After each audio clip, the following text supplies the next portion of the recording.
Assalamualaikum warahmatullahi wabarakatuh. Hai, kembali lagi di channel YouTube Kuro Babeta. Di video kali ini kita akan membahas dan mengulas tentang persiapan pemeliharaan ikan cupang. Banyak perlengkapan yang kita butuhkan untuk memelihara ikan cupang supaya tetap sehat dan bisa kita nikmati keindahannya. Seperti apa saja perlengkapannya yang kita butuhkan dan persiapan apa saja yang harus disiapkan? Sebelum kita lanjutkan ulasannya, jangan lupa untuk aktifkan lonceng notifikasi kalian supaya kalian dapat informasi update tentang ikan cupang lainnya. Tren memelihara ikan cupang ini memang sepertinya sedang populer ya, apalagi di tengah pandemi saat ini. Ada beberapa hal yang membuat masyarakat tertarik memelihara ikan hias ini karena memang keindahan dari bentuk, dari warna, dan cara merawat yang tergolong mudah. Tapi ada dua juga tipe hobis yang kita lihat dari keinginannya untuk membeli dan memelihara ikan cupang. Pertama, hobis yang memang membeli ikan cupang tanpa merencanakannya terlebih dahulu. Misal kalau kalian pergi ke penjual ikan hias, ke sentra ikan hias, atau ke pameran ikan hias, terus melihat ikan cupang dan tertarik untuk membeli. Yang kedua, yaitu hobis yang memang udah tertarik terlebih dahulu terhadap ikan cupang dan berniat membelinya. Nah, di video kali ini kita akan mengulas tentang hobis yang baru berencana memelihara ikan cupang hias atau memang sedang mencari tahu mengenai cupang hias. Tentu di sini ada dari sebagian kalian yang baru saja memulai memelihara ikan cupang. Tentu perlu mengetahui banyaknya berbagai peralatan dan persiapan yang dibutuhkan. Contoh beberapa perlengkapan penting yang perlu disiapkan biasanya wadah, itu sebagai tempat pemeliharaan. Lalu air yang sesuai dengan kebutuhan ikan cupang, daun ketapang, pakan, dan obat-obatan. Tapi perlu diingat nih sahabat, kita juga harus bisa memilih ikan cupang dengan tepat, sesuai dengan maksud dan tujuan dari pemeliharaan kita itu. Lalu apa saja yang kita butuhkan untuk persiapan pemeliharaan ikan cupang? Yang pertama yaitu wadah atau tank. Ada beberapa jenis wadah yang bisa digunakan menyesuaikan dengan jenis cupang apa yang ingin kita pelihara, yaitu seperti wadah ikan cupang hias atau adu. Ikan cupang hias dan cupang aduan pada dasarnya dipelihara secara soliter atau secara tunggal atau sendiri, karena cupang memiliki sifat yang akan saling berkelahi dan menyerang jika disatukan. Jadi bisa merusak sirip ya dan mengurangi keindahannya. Selain itu, karena tujuan pemeliharaan ikan cupang hias adalah untuk menikmati keindahan siripnya, lebih ideal kalau kita pelihara di wadah soliter. Wadah soliter yang bisa kita gunakan banyak juga jenis dan bahannya ya. Ikan cupang hias atau ikan cupang adu bisa kita pelihara di dalam wadah yang terbuat dari plastik ataupun kaca. Wadah kaca yang biasanya digunakan yaitu berbentuk kotak, dan wadah kaca ini juga banyak digunakan oleh para pedagang ikan cupang untuk mendisplay ikan cupang di kios atau toko mereka. Karena wadah yang terbuat dari kaca ini tidak menimbulkan bias cahaya, tidak seperti wadah plastik. Wadah kaca berbentuk kotak ini banyak digunakan karena memang murah, hemat tempat, mudah dibersihkan, mudah juga pengaturannya. Dan ukurannya juga cukup untuk ikan cupang beraktivitas dan tidak terlalu tinggi. Jadi memudahkan ikan cupang untuk mengambil nafas di permukaan air. Itu kenapa banyak sekali wadah-wadah berbentuk kotak ini digunakan pada kontes ikan cupang, baik itu di dalam maupun di luar negeri.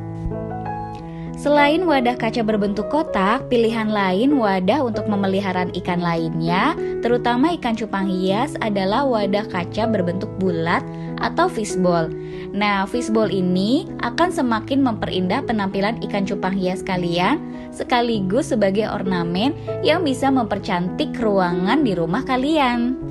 Fishbowl ini biasanya digunakan untuk orang-orang yang memelihara ikan cupang dalam jumlah yang tidak terlalu banyak, dan memang hanya untuk memeliharanya di rumah.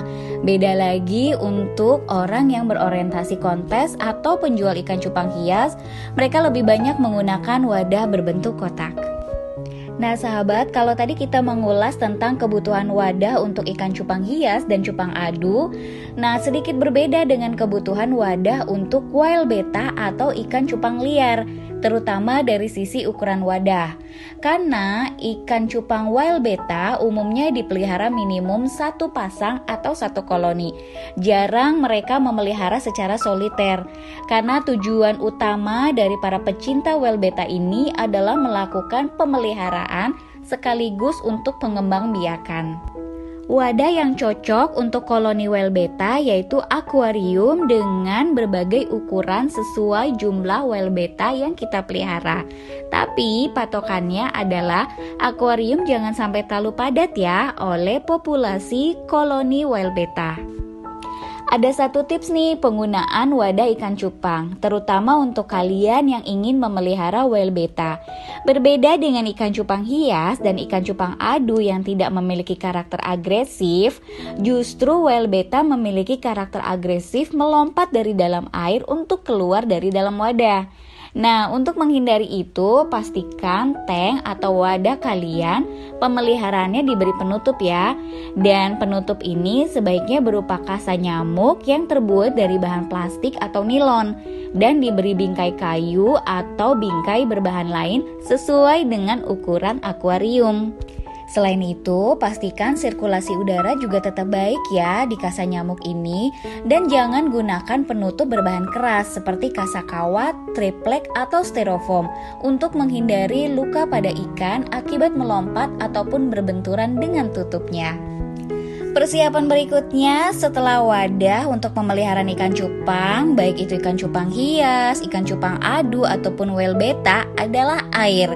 Nah, biasanya untuk para pemula seringkali kurang memahami kondisi air yang baik untuk ikan cupang.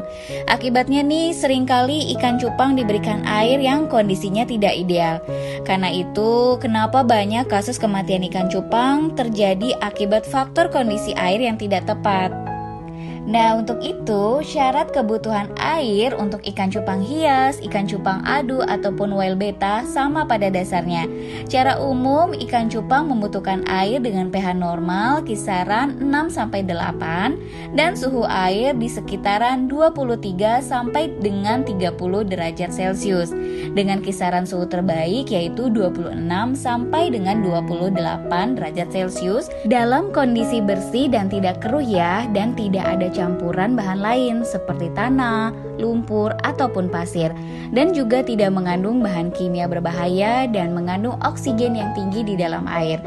Tapi kalau kalian belum mempersiapkan secara khusus air yang ideal untuk ikan cupang, kalian bisa mempergunakan air minum kemasan yang lebih aman bagi ikan cupang dibandingkan dengan mempergunakan air tanah, terlebih lagi air pump yang bisa membahayakan kondisi ikan cupang. Jangan lupa juga nih untuk melakukan treatment terhadap air yang akan kita gunakan untuk memelihara ikan cupang. Tujuan dari treatment ini adalah untuk menciptakan air yang ideal bagi ikan, yaitu supaya air yang kita gunakan mengandung oksigen yang baik dan juga mencegah serangan jamur serta berbagai jenis bakteri yang menjadi sumber penyakit bagi ikan cupang kita.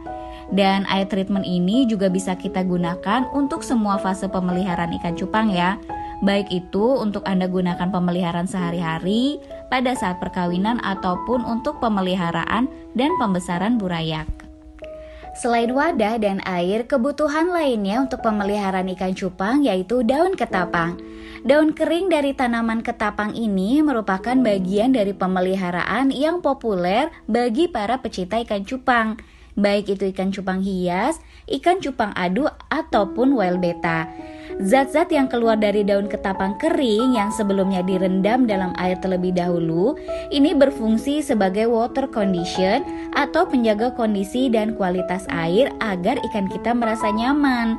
Selain itu, dia juga menjaga pH air agar tetap ideal dan mencegah perkembangbiakan bakteri yang merugikan di dalam air.